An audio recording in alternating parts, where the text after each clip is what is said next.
دوستو اگر آپ لوگوں نے ارطغرل غازی سیریل دیکھا ہے یا پھر دیکھ رہے ہیں تو یقیناً آپ لوگوں نے سوغوت شہر کا نام تو ضرور سنا ہوگا، کیونکہ سیریل کے 5ویں سیزن کے بالکل شروع سے ہی اس شہر کو دکھانا شروع کر دیا جاتا ہے، کیونکہ دوستو اناطولیہ کا یہی وہ آخری علاقہ تھا کہ جہاں پر ارطغرل غازی اپنے قائی قبیلے کے ساتھ ہجرت کر کے آباد ہو گئے تھے۔ یعنی اس کے بعد ارطغرل غازی نے کسی دوسری جگہ پر ہجرت نہیں کی تھی اور اپنی پوری زندگی اس علاقے میں ہی گزار دی تھی۔ دوستو آج کی اس ویڈیو میں آپ لوگوں کو سوغوت شہر کی اصل تاریخ سے روبرو کروں گا۔ یعنی آج کی اس ویڈیو میں آپ لوگ سوغوت شہر سے جڑی کچھ ایسی حیران کر دینے والی چیزیں جانیں گے کہ جو یقیناً آج سے پہلے آپ لوگوں نے کبھی بھی نہیں سنی ہوگی، اور ساتھ ہی ساتھ آپ لوگوں کو یہ بھی بتایا جائے گا کہ آخر ارطغرل غازی کا آباد کیا ہوا سوغوت شہر آج کے دور میں کہاں اور کس حال میں موجود ہے۔ لیکن دوستو ویڈیو میں مزید آگے بڑھنے سے پہلے اگر ابھی تک آپ نے ماجد ٹی وی کو سبسکرائب نہیں کیا تو جلدی سے اس چینل کو سبسکرائب کر کے بیل آئیکن پریس کر دیں۔ دوستو سوغوت شہر کو ہمیشہ سے ہی سلطنت عثمانیہ کے پہلے شہر کے طور پر جانا جاتا ہے، کیونکہ اسی شہر میں ہی نہ صرف ارطغرل غازی کی وفات ہوئی تھی بلکہ ساتھ ہی ساتھ اسی شہر میں ہی ارطغرل غازی کے سب سے چھوٹے بیٹے یعنی عثمان غازی کی پیدائش بھی ہوئی تھی۔ دوستو ارطغرل غازی کے موت کے بعد ان کے بیٹے یعنی عثمان غازی نے بھی اسی شہر کو ہی اپنا گڑھ بنائے رکھا،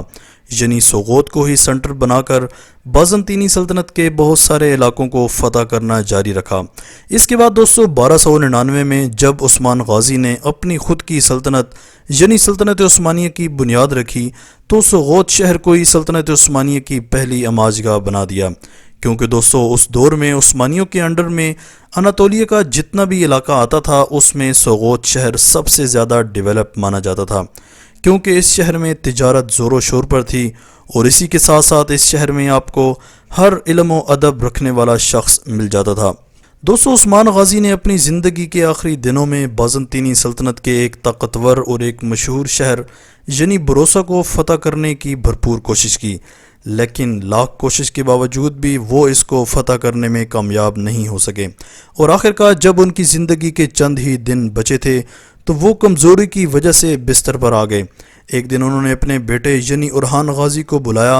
اور اس کو کہا کہ مرنے سے قبل میری یہ آخری خواہش ہے کہ تم میری قبر میرے مرنے کے بعد بروسا نام کے اسی طاقتور شہر میں بنانا کہ جو اس وقت بازنطینی سلطنت کے زیر قبضہ ہے۔ لہٰذا اورحان غازی نے اپنے والد کی آخری خواہش کو پورا کرنے کے لیے اپنی پوری جان لگا دی اور چند ہی دنوں کے اندر وہ کام کر دکھایا کہ جو پچھلے کچھ مہینوں سے ناممکن نظر آ رہا تھا۔ یعنی اورحان غازی نے نہ صرف بروسا جیسے طاقتور شہر کو فتح کیا بلکہ عثمان غازی کی قبر بھی اسی شہر میں ہی بنوائی۔ آج بھی بروسا نام کے اسی شہر میں عثمان غازی کا خوبصورت مقبرہ موجود ہے۔ فی الحال دوستو بروسا کے فتح ہو جانے کے بعد اب سلطنت عثمانیہ کی حکمرانی کو بھی سوغوت شہر سے بروسا کی جانب منتقل کر دیا گیا، کیونکہ دوستو بروسا شہر اس دور میں سوغوت کے مقابلے میں بہت زیادہ ترقی پذیر ہو چکا تھا۔ اس کے علاوہ دوستو بروسا شہر کی مدد سے اب عثمان غازی کے بیٹے یعنی اورحان غازی اپنے مشن کو اور بھی آگے بڑھانا چاہتے تھے۔ سوغوت شہر سے سلطنت عثمانیہ کی حکمرانی چلے جانے کے بعد بھی اس شہر کو ہمیشہ ہی سلطنت عثمانیہ میں ایک الگ مقام اور اہمیت دی جاتی تھی، اور اس کی وجہ یہ تھی کہ چونکہ اس شہر کے ساتھ ارطغرل غازی کا نام جڑا ہوا تھا، اس شہر میں نہ صرف ارطغرل غازی کی بلکہ قائی قبیلے کی اور بھی بہت سارے لوگوں کی قبریں موجود ہیں۔ اس کے علاوہ دوستو آپ لوگ اس شہر میں آج بھی اس مسجد کو بھی دیکھ سکتے ہیں کہ جو مسجد ارطغرل غازی نے خود اس وقت بنوائی تھی کہ جب وہ اپنے قبیلے کے ساتھ اس علاقے میں آباد ہونے کے لیے آئے تھے۔ ساتھ ہی ساتھ اس مسجد کے بالکل قریب ہی وہ کنواں بھی موجود ہے کہ جو ارطغرل غازی نے ہی کھدوایا تھا۔ فی الحال دوستو آج کے اس دور میں سوغوت نام کا یہ شہر ترکی کے بیلجک صوبے میں موجود ہے، جس کی گنتی ترکی کے سب سے خوشحال شہروں میں ہوتی ہے۔ 2010 کے ریکارڈ کے مطابق یہاں پر تقریباً 20,000 لوگ آباد ہیں۔ اس کے علاوہ دوستو آپ کو بتاتا چلوں کہ ہر سال ہزاروں لوگ دنیا بھر سے اس شہر میں گھومنے کے لیے آتے ہیں، کیونکہ دوستو اس شہر میں نہ صرف ارطغرل غازی کا مقبرہ موجود ہے بلکہ ساتھ ہی ساتھ سلطنت عثمانیہ سے جڑی ہوئی بہت ساری یادگار چیزیں بھی موجود ہیں،